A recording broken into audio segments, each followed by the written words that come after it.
I'm Neha Thakur from greytHR Software Private Limited. I'll be the host for today's Parichay session. And the topic for today is diversity at workplace, challenges and its implementation. We have our esteemed speakers today, Mr. Manan Sharma, Director and Country Head of HR and Admin, India, Blaize, a seasoned HR professional with extensive experience in handling HR management, leadership counseling, strategic human capital decisions, performance management, employee relations and learning and development initiatives in a multitude of business environments like IT, semiconductor, ITES, and financial services. He also holds an internationally recognized certification in HR and related fields. We welcome you here, sir. Thank you for having me. Next, we have with us Mr. Sudeep Kumar Sen, VP GI Groups. With more than 2 decades of experience, Mr. Sudeep specializes in sales force planning, hiring, training, productivity matrix development, and implementation. His passion for scale and innovative thinking has contributed to the remarkable growth of several large business conglomerates. He is a well-known speaker and a frequent contributor to prominent HR journals. Welcome, Sudeep, sir. Thank you. Thanks, Neha. Thanks to all of you. Yeah. So you all must be aware of this hot topic these days. It has taken the hot seat in discussions everywhere in the workplaces and spaces. And since we are an HR-centric company, we would like to discuss about it in today's session. So diversity and inclusion have taken a front seat owing to various factors like policy initiatives, advocacy and consultancy organizations, and some progressive judgments from the Indian judiciary also.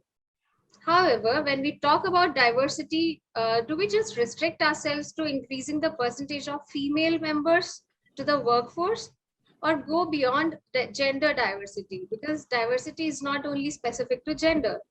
It is also about, including physically challenged people who are, differently enabled, or who come from different racial background, cultural background, different ethnicity, different skill set, different geographical location, or have different citizenships. Today, we are going to talk about all this and learn from our experts about various facets of diversity and inclusion and how organizations can build a productive workforce with diverse members, because there are a lot of benefits of having an inclusive and diverse workforce. Let's dive in and understand more about it. So I have my first question for you, Sudeep sir. Workplace diversity, what it means, and what are the various types of diversity that one should know about? Great. So first of all, I think big thanks to greytHR for conducting a webinar on such an interesting topic. This topic is something, as you said, as that, it's like a hot cake discussion. I would actually probably like to term it as something which is an area of equal interest for all, not just limited to HR. I think it's an topic where everybody should know, the general awareness for that matter should go up, right? And to start with, I think we often read that diversity. So the first thing which comes to our mind is diversity means giving more jobs to women. Right. And I think I have been part of many discussions where, of course, there are mixed views and etc. which comes, which I think is not probably the right way to only understand it, okay? Because diversity has to be, or is actually multifaceted. Now, the first thing which comes to my mind is diversity is in terms of skills. So there is something called as diversity in terms of skills or skills diversity. We have something called as cultural diversity, which is equally important. Then comes something which is gender diversity. And I think you just, picked up about physical diversity, which is also important because, and how each of them play a role, I'm going to kind of touch upon them. There is another thing which is called as interest diversity, which is like, the interest of different people working in an organization at different pedigree, different roles for that matter, different departments, and how their interest in the organization and their overall interest towards a professional career makes an impact. And I think one which we are seeing is because we are dealing with people of either gender, of different time zones. So millennials, plus probably people who are to somewhat in a little bit of old school of thoughts, and people who are trying to probably the new school of thoughts and trying to deal with the millennials, and of course people with old school of thoughts. There is something which is called as ambition diversity, right? We often come across situations where you meet an individual and they say that what you want to see, where you want to see yourself in 10 years down the line, and we get thought-provoking answers. We have started getting answers from the last 4-5 years of people saying that apart from work, their ambition is to travel across the world to see as many people, right? It's like this, and probably do craziest of the things, right? So why we say that probably they are crazy is because many people on general terms have not thought about them at all. And hence we term them as crazy, but they are not crazy. They are those set of people who have a different outlook towards that. So the first and primary is skill diversity. We need to acknowledge that an individual working in an organization or probably leading a team for that matter, even if it's a team of cricket, or if it's a captain of a cricket team or a football team or whatever it is, that it is not necessary that everybody will have a skill. And that's where you see that a good team comprises of people of different skills. So the skill diversity is the first one to be acknowledged. That's one. Second is culture. More so because you will have in an organization people coming from different cultural backgrounds. Now, with these cultural backgrounds, they bring a lot of values as well. Now, some of these values are very, very important, and they are ingrained in them, which helps in terms of building a culture of an organization as well. And hence, cultural diversity is very important. When I say gender, I think it's time that we start recognizing that there is a lot of things that we need to learn. There are a lot of things that we need to probably learn as skills from others, learn as an outlook from others, which definitely helps in what you call as problem solving, what you call as collective bargain, what you make or what you say is co-create things. It's basically how I look at it and how somebody else looks at it. It's something very important. We need to also acknowledge that to balance work, which is probably commitment to deliverables at home, whether it's with the household or probably with the kids, and then equally doing it well at office, there is something which is probably of extreme planning, extreme commitment, and priority setting. So this is where I think gender diversity brings a lot of learning and value for us. Interest and ambition, I think I spoke about. So these are things which actually plays a very important role when it comes to diversity. I do not feel that the diversity which is in terms of probably the caste and what some of them we kind of come across, or the diversity specific to some certain region, are going to of great impact. It is probably these 5-6 diversities, and how do we accept, how do we involve ourselves in them, and how do we collectively learn from this is what is going to be the impact. That's what I would like to say. Interesting. Thank you so much, sir, for your point of view. I completely agree with you that we have people from diverse mindsets, diverse backgrounds, diverse genders. So we have this myriad mix of people. We get to learn about their mindset, their challenges, their backgrounds, and how. So everybody's problem solving approach is different because they were provided with different set of problems in different environments, and that actually helps us learn a lot and implement greater and bigger solutions. Thank you so much. Next question is for you, Manan sir. What are the key things that organizations should consider while building a culture of diversity and inclusion at the workplace? So I think, let me put it in a very simple 3-step or 3-point kind of a manner. The first thing is that diversity is not an end in itself. Okay, it is an end towards a means in a business context. So I think the first thing it should have is alignment with your strategic business parameters. The question that a person who's in the driving seat insofar as diversity goes, the question to ask for that person is, how does diversity enable their organization to fulfill their short-term and long-term goals? My personal belief is that as long as diversity is seen as a pursuit which is esoteric or tangential or independent of the business objectives, it is not going to take off in essence. I think it's going to become a lofty kind of a dream, and then you know what happens to core values of companies once they are put on the walls and not on the hearts. They become wall values. So I think that's the first question that needs to be addressed. The second thing is your top management, your CEO, CTO, CFO, stakeholders, investors, okay? Are they putting their weight in a public manner behind the diversity initiatives and the push for diversity? Because that expression of interest in itself, it actually solves a lot of downstream issues for you. If you're able to get that support from your CXO level team, okay? So the C-suite, as we call them. So that's the second piece, that it needs to be backed right at the top. And there has to be a public announcement and a public admission of the fact that they are going to be willing to put their money where their mouth is, and they're going to back this initiative. The third thing is, it should not be, diversity initiatives should not be thought of as one of the many projects that the human resource function or the learning and development function has to drive. Okay, it requires a specific mindset.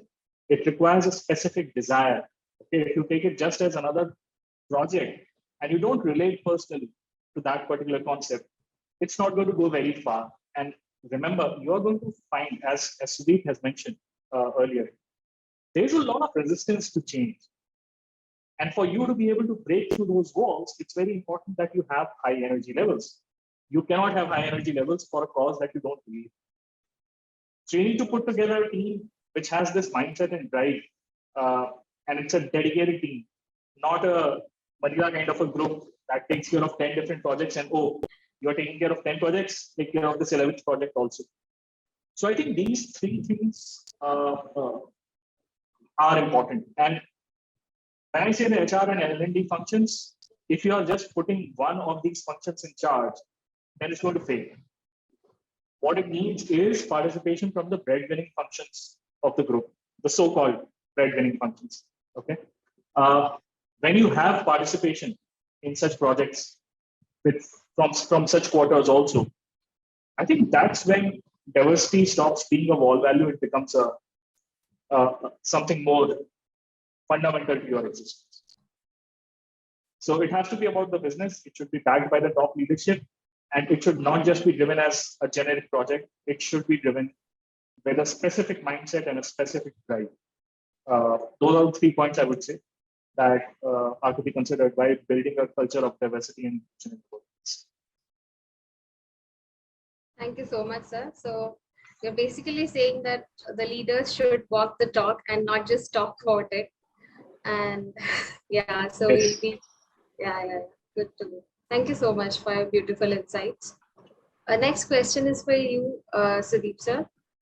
What are the benefits of diversity at the workplace, and how can it help organizations build more productive teams? Sure. So you said something, benefits, right? Now, this is something, how do you look towards benefit is very important, right? Right.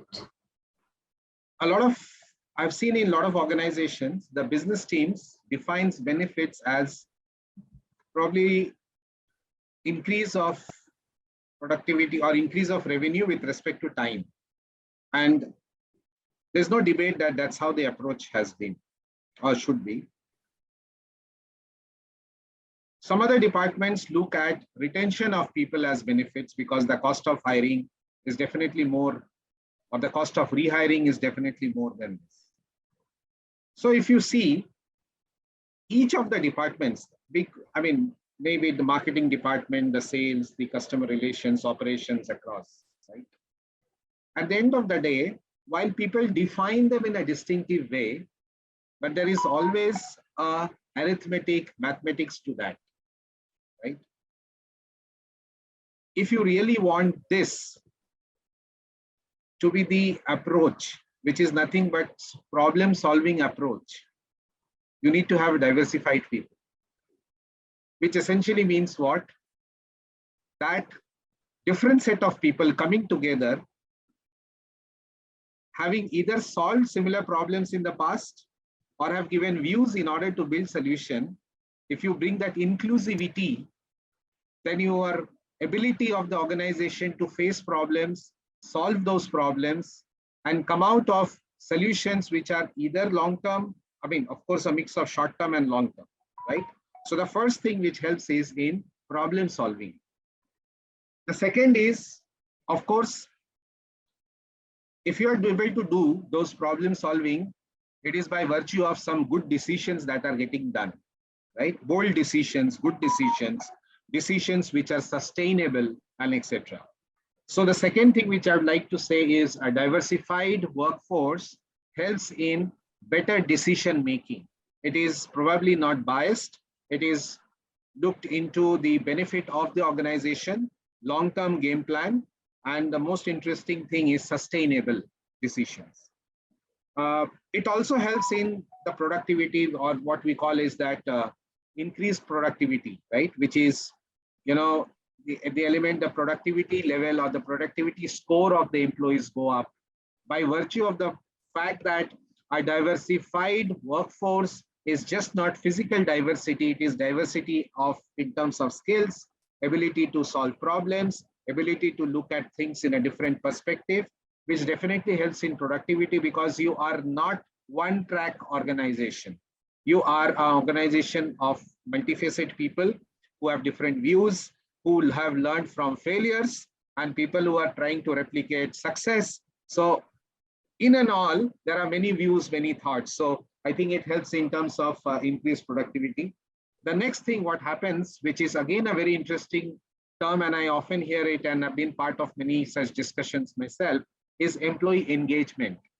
The best way to engage employees is to give them a task and ask them to share their views, involve them into challenges, involve them into ways and means to solve problems, give solutions, implement them.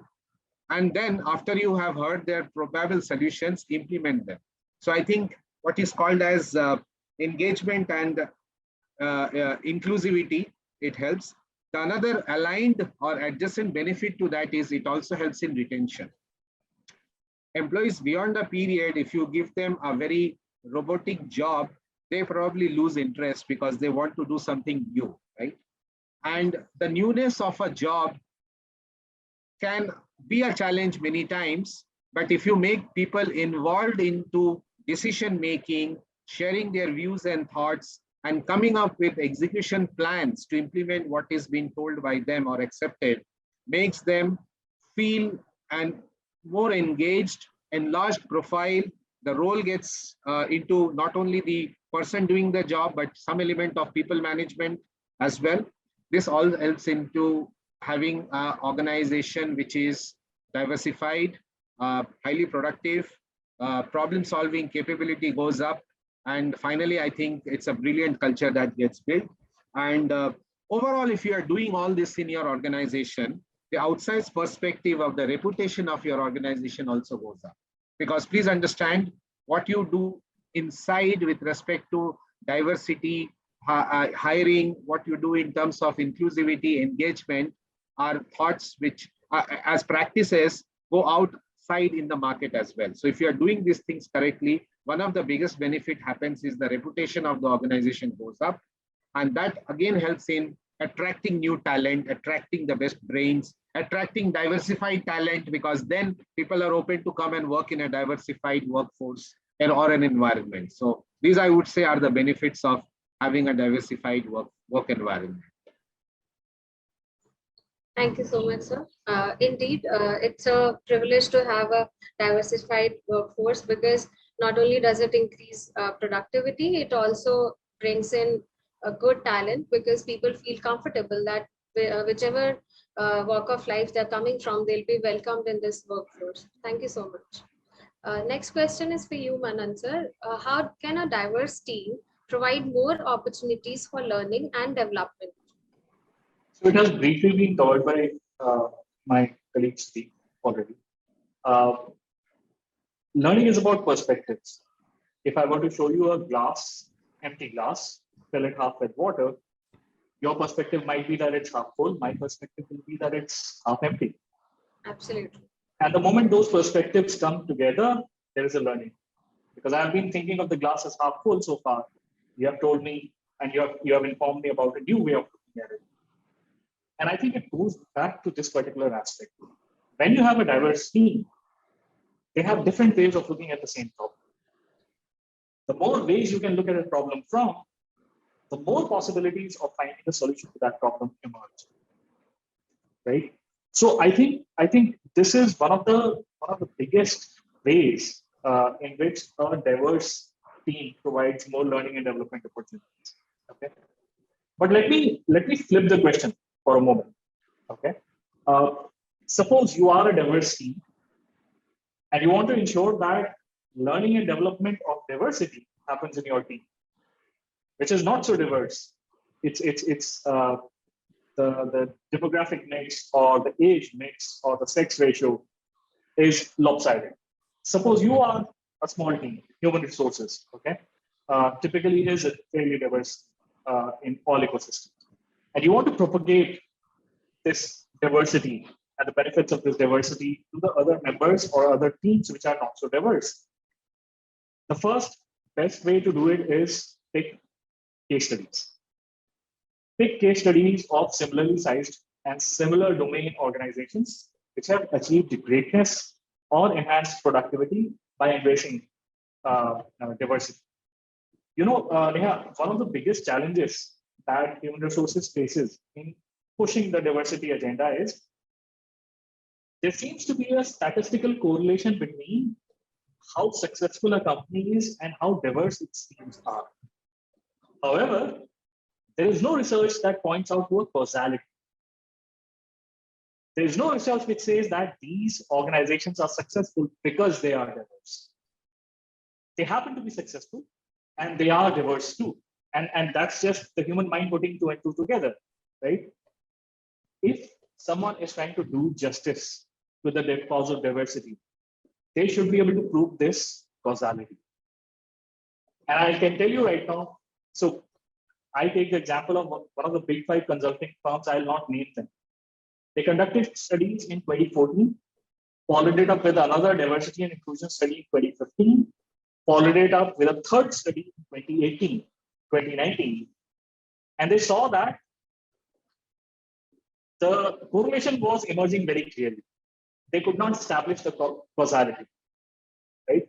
If these teams can bring out case studies, the diverse teams can bring out case studies which actually establish this causality in some way. I think that's going to be one of the biggest ways in which they can do justice or spread the message of diversification in the workplace. And secondly, identify the change agents within your team. Identify those managers who are keen to have a diverse team under them and put them on a pedestal. Their success should actually become a beacon for all the other teams which are hesitant in embracing diversity in all its true glory. So I've answered your question in 2 ways. I hope that suffices. Yes, absolutely. They were really interesting insights. Thank you so much. Next question is for you, Sudeep sir. How diversity is the key to increased employee engagement? Can you repeat it, please? How diversity is the key to increased employee engagement? You spoke about it a bit in the previous yeah. Employee engagement is a function of first respecting that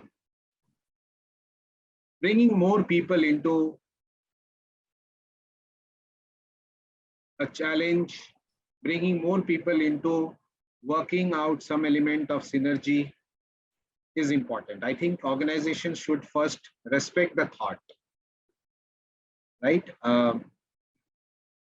Once that is done, right, I think the next 2-3 steps are going to be what you call is auto mode, because the moment you do that, I think people from the different departments, units come together, share their views, thoughts.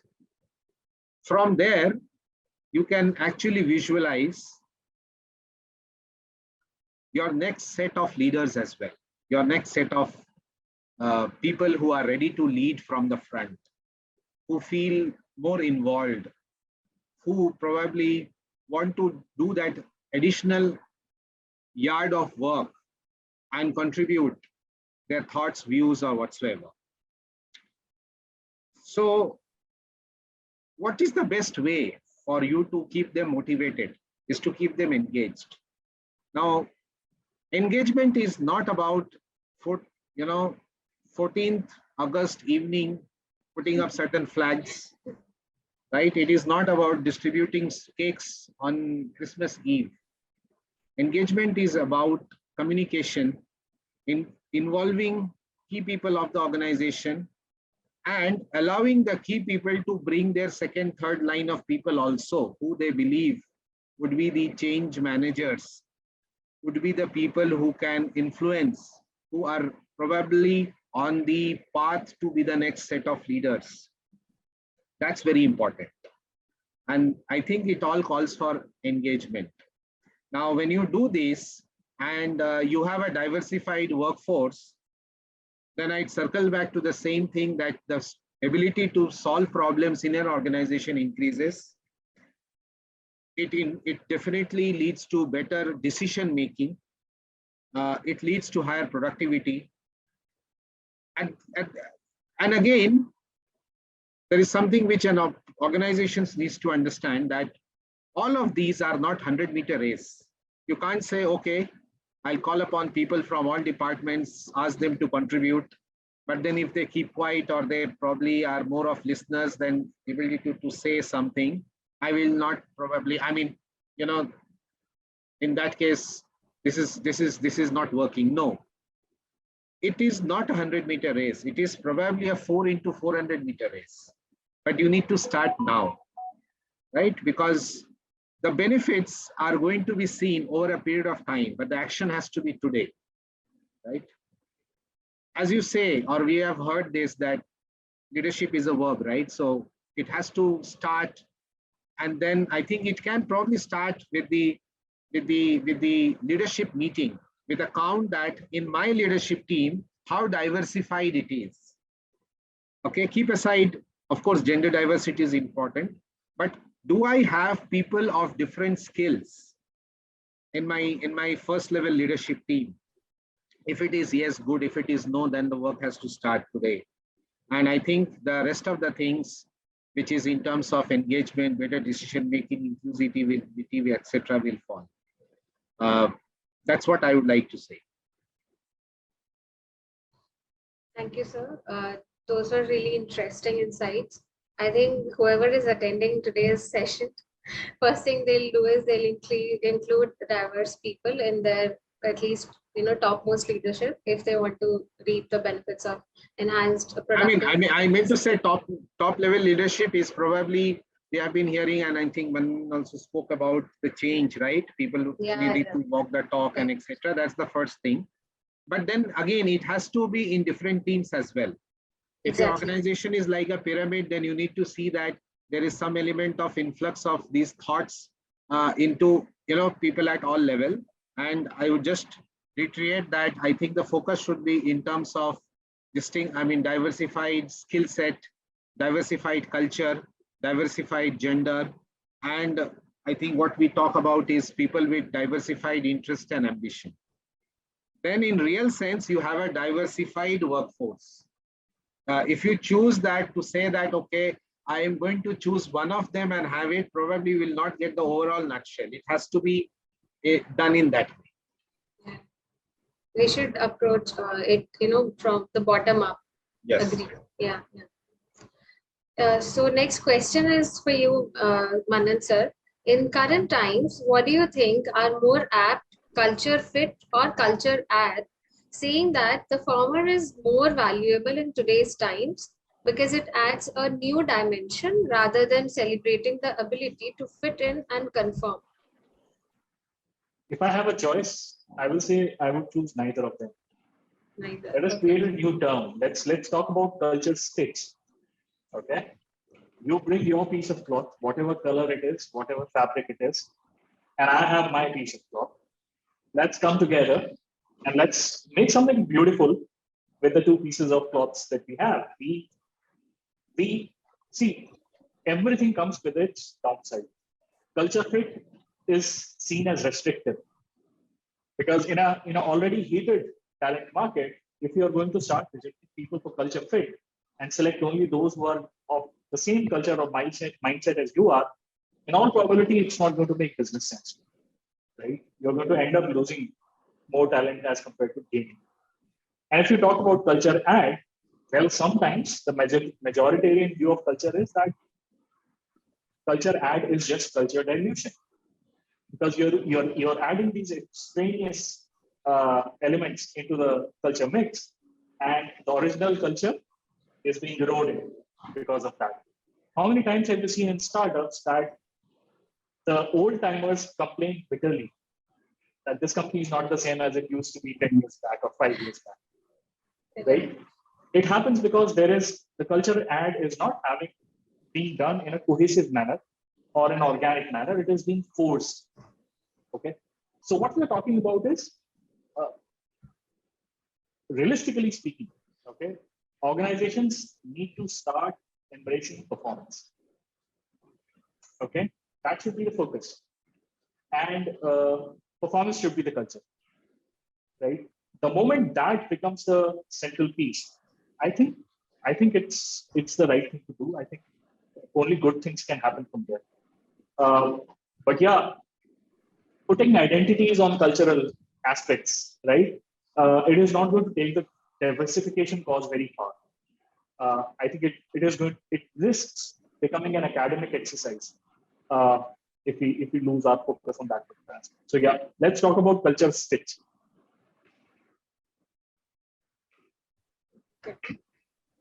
Thank you, sir. Yeah, that's good. I mean, we should keep everybody on board while we are including new people, diverse people. And like you really said, we cannot differentiate and keep one away from the other. We have to do it in a cohesive fashion to reap the benefits. Thank you. The next question is for you, Sudeep, sir. Should HR solely shoulder the responsibility of building a culture of diverse and inclusive workplace? I think, first of all, your question should actually be put across that how different departments should contribute to build a diversified workforce, because you can't level it as a job only for HR. Even if it happens that, for a minute, think this way, that you have tasked your HR department to build a diversified workforce. They will identify some of the best talent, and beyond that, they will be, once the candidate has joined, what is the role that they are going to have? What influence they will have? So I think across departments, across stakeholders of the organization who play a role in building organization culture of performance, growth mindset, sustainability, or for that matter, all those people in the organization who get in themselves involved into building the core team and the rhythm of the organization should play a role in having a diversified work culture or a diversified way of looking at things. For example, if I am one of the individuals who is heading a team of, let's say, 20, 30 people, and I have a functional role, HR gives me some of the best views, best of the talent. But if my mindset is not enriched with the dividends of having a diversified workforce, it will not work out as intended or planned, then we can't go back to HR and say that, well, we don't have a diversified workforce. It is the functional leaders' responsibility also to first learn, understand, and exercise them. And the most important thing is that if you don't get the required dividends too early, then don't lose faith in that. It is something which has to be, it's like a constant approach. It's like a constant wheel moving towards a success which you plan to see. The different organizations will have different time zones in which they will probably see success or are seeing success. But there has to be a good balance of planning and execution. It cannot be that it is time bound or only specific to certain departments, or as you said, HR, to only drive this. It has to be all inclusive. Again, the culture to build a diversified workforce should be the culture also, or one part of the culture as well.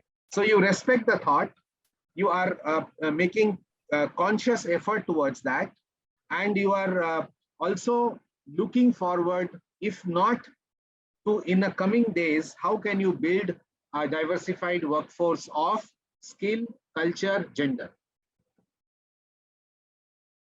Thank you, sir. Yeah, I completely agree. We have to make conscious efforts, and not just the HR team, everybody in the company and top leaders from other, team heads. Functional leaders. Ensure, yeah, functional leaders. Everybody has to ensure that this is the basic foundation and fundamental principle on which teams will be built going forward. Thank you. Next question is for Manan sir. What are the common challenges of diversity at the workplace and how to address them? In my experience, the major challenge typically comes from the dominant group, the majority. Okay, and typically, so they are going to be very genial about it. Oh, diversity, very good. You're doing a great thing. We should add to the bandwagon and all that stuff. But then surreptitiously, they're going to ask these questions. Okay, the questions that you need to watch out for is my relevance in the organization getting diluted just because we have to accommodate that particular diversity, which happens to be different from me? Or at other times, you're going to have a question like, what have they done to deserve this accommodation or consideration? Why are they getting favored in this particular manner? I think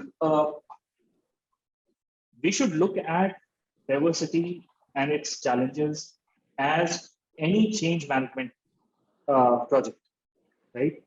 And one of the biggest tools in advancing against these challenges is education, right? And I go back to my initial point. Correlation has been established. Can you establish causality, right? Can you show? Can you exemplify how diversity helps you? And then it ceases to be an accommodation tactic. It actually becomes a business strategy to become a better business than what we are today. So educate, educate, educate, and hopefully we get where we want to be at some point. Unrelenting focus, unrelenting emphasis on the need for a diverse workplace is needed from all the teams, all the management groups. And that's how everyone gets the message that diversity is not a choice. It is basically the smart thing to do. It's not something that we can do without now. It is the need of the hour. Correct. I mean, I completely agree. I think something which Manan very rightly said is the dominant force probably hearing it, but not willingly in everyday execution, or probably people who are coming with these thoughts to do something which is steps towards executing these things are not appreciated. Forget appreciation. Some of the thoughts and views are like bottlenecks to that.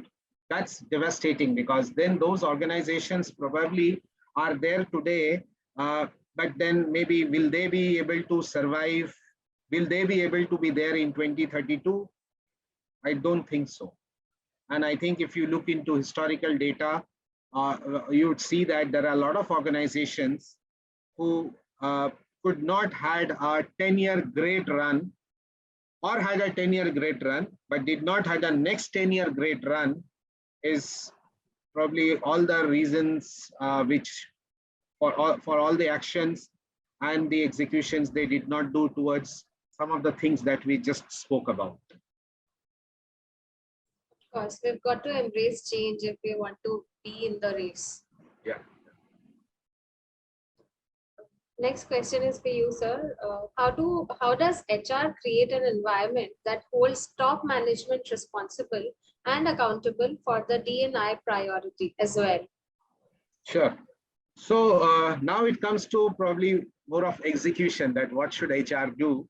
And I think a lot of my friends in the HR fraternity asked me this, that having said that, what are the things that you think we should do, right? I think the first, it starts, it's basically, I would say it's a 3-step model. The first is, there has to be ways and means by which you identify and recognize, respect, and probably motivate by monetizing or non-monetary benefits the skill set, the distinctive skill sets of people. Look for people who exhibit cross-functional skill sets. Look for people within the team, not that you have to straight away start looking for people to hire from outside. Within the team, look for people who can be given distinctive responsibilities, can be given cross-functional roles. See, one of the biggest reasons why some of the organizations in India, to give an example like the Tatas and etc., the attrition level is less because there are many such traditional organizations, because they had this philosophy of transfers. So they used to transfer from one department to another after a few years. So what does it mean? It's actually a new job within the company and a new learning, right? Absolutely. Yeah. And there is nothing called boring, mundane, repetitive job, and the mind starts working on where is a job elsewhere. So it's like engaging, keeping them busy, making them to learn new things, and etc. Do you think it would have been possible without many functional heads embarrassing that this is the way we can be productive, we can retain people, and we can learn from each other? Now, this is also an example of diversity, functional diversity also, that how somebody who has been doing exceptionally good in operations is been given a task to do marketing, or probably a marketing person to move to HR and etc. One has to be patient, of course, but at the same time, one has to respect that there exist such people with different skills who can play the cross-functional role. That's the first bucket. The second bucket is, if you wish to do this, you will also find the other set of people who would prefer to not develop some of the muscles, which is develop other skills.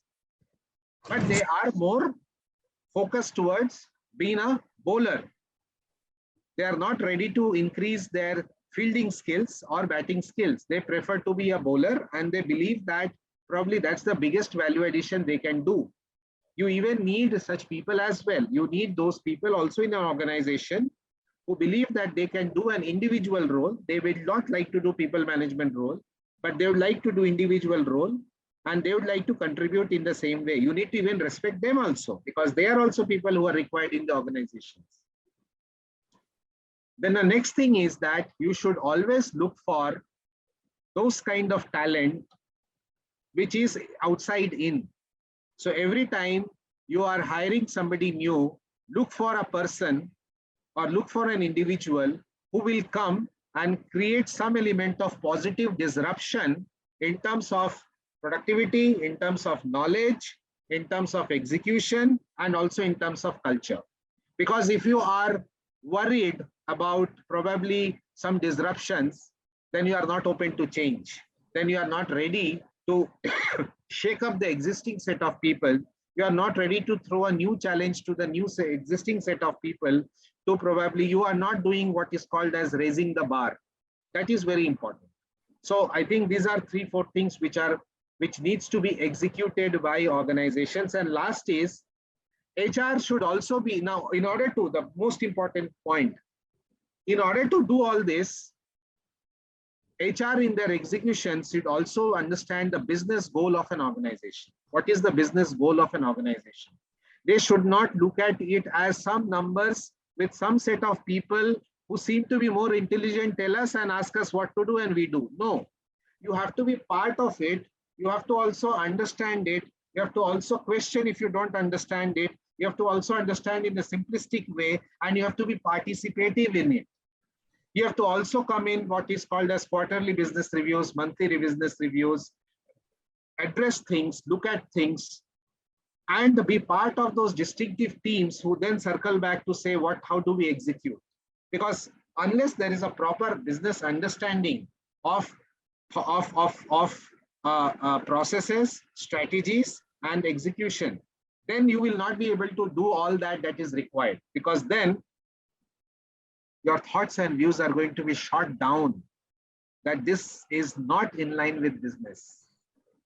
But when you say how and why not is where you have a different response. But for you to understand, get to that situation to say why not and how and why it can be, you need to understand business goals. Thank you for such great insights, sir. The last question for today's evening is for Manan, sir.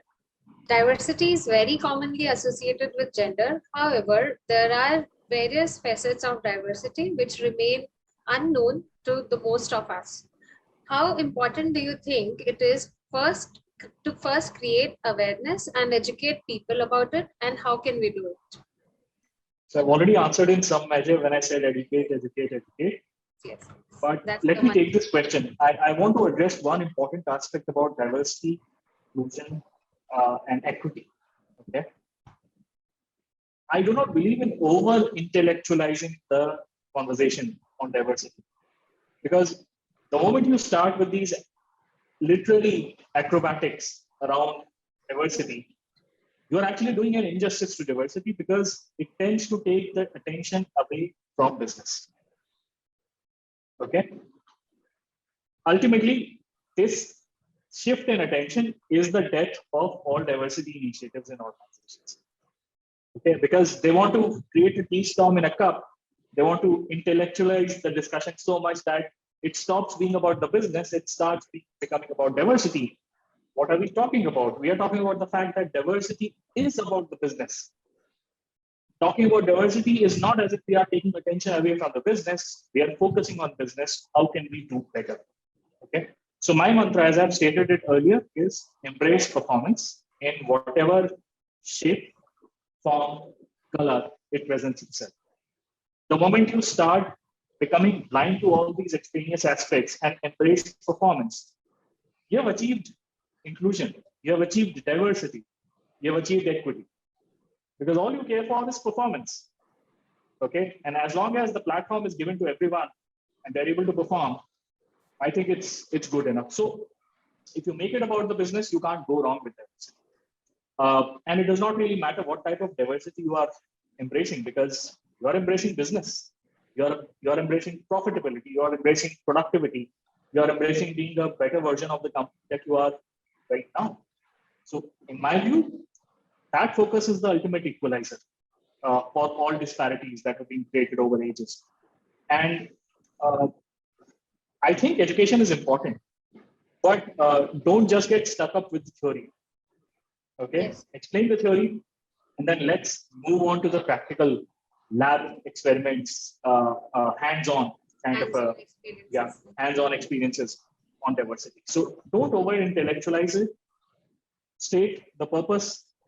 Tell them that we are heading towards a better future if we embrace performance and do not consider all these extraneous things. Give them equal platforms, or platforms which are commensurate with their handicaps. Okay. And then from that point on, let them be. Let them fly, let them perform, let them deliver what the business needs them to deliver. Get practical. I think that's what is needed.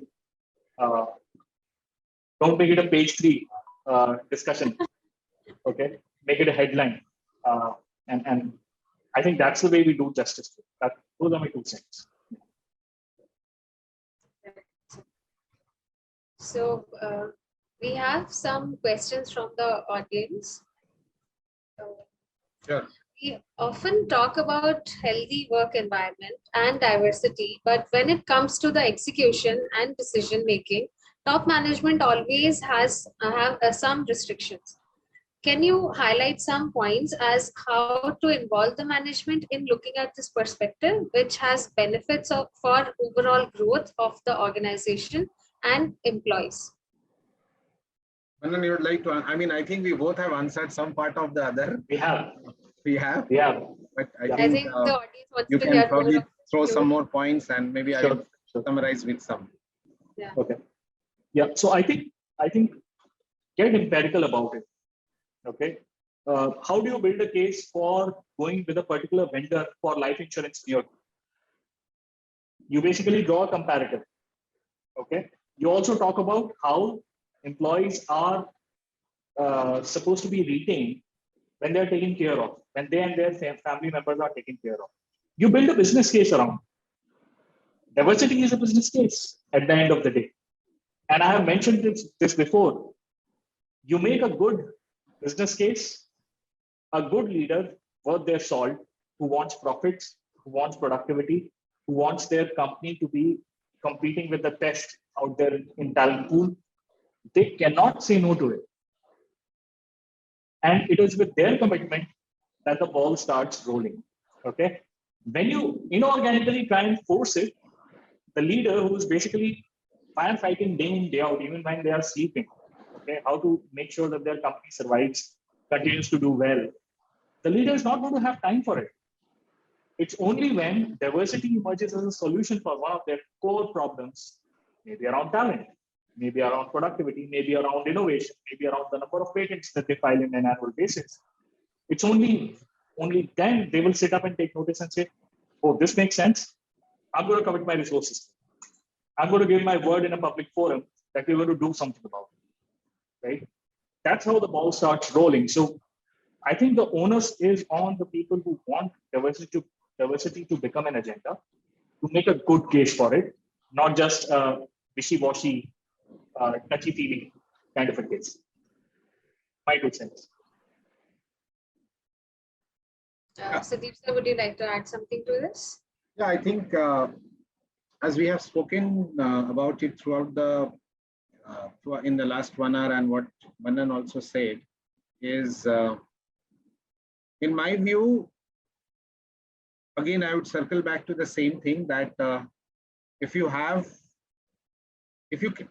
to take these discussions, make management involved basis just English, it's not going to work. It has to be backed with thoughts.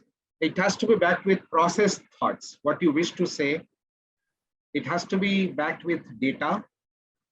Now, somebody might have that, what data? It has to be data of what you want to do, how much time will it take, is there a monetary expense, are there 4 or 5 examples of companies who have done it, what are the likely benefits, by what time they can be expected, what could be the next 3 or 4 steps, is it one department involved, is it multi-department, who is the primary ownership, or who is the primary owner and who is going to be the secondary owner, how often it's going to be reviewed. All this has to come out. And if these are done, I'm sure whether it is the top management or probably it is the functional leadership team or whoever it is, will take interest to look into it, because it becomes interesting then to even spend 1 hour, half an hour, 10 minutes or whatsoever. But if it is just a recommendation, if it's an email of 2 lines and say we wish to spend some time or we wish to do something about gender diversity, it's not going to cut the ice. It's not going to make an impact. It has to have a proper processed communication backed with, I think, 7-8 things that we say. If we have that, I think there will be definitely getting value about it. Thank you so much, Manan sir and Sudeep sir, for your valuable time.